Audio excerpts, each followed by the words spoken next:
గత నెలలో ఆఫ్ఘనిస్తాన్తో జరిగిన మ్యాచ్లో 69 బంతుల్లో 79 పరుగులు చేసి పాత ఫామ్ను అందుకున్నట్లు కనిపించిన రోహిత్ శర్మ ఇంగ్లాండ్ వాతావరణంలో మాత్రం తీవ్రంగా ఇబ్బంది పడుతున్నాడు.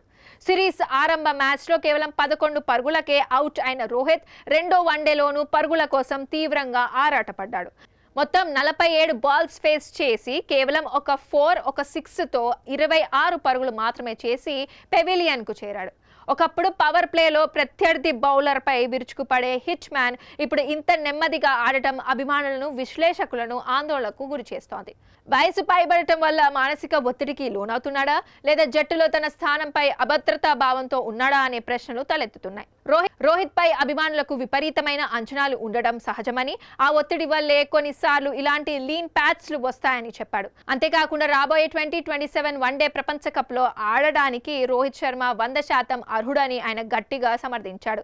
అయితే ఒకవేళ రోహిత్ ఫామ్ ఇలాగే క్షీణిస్తే జట్టులో స్థానం కొనసాగుతుందా లేదా అనే ప్రశ్నకు మాత్రం ముంబైకి చెందిన ఈ కోచ్ సమాధానం దాటివేసి, ముఖ్యంగా రోహిత్ శర్మ ఫిట్నెస్ సమస్యల కారణంగా అతని కంటే విరాట్ కోహ్లీ వైపే మేనేజ్మెంట్ మొగ్గు చూపుతుందనే పుకార్లు గట్టిగా వినిపిస్తున్నాయి. రాబోయే రోజుల్లో రోహిత్ ఆడే ప్రతి ఇన్నింగ్స్ను సెలెక్టర్లు అత్యంత నిశితంగా పరిశీలించనున్నారు.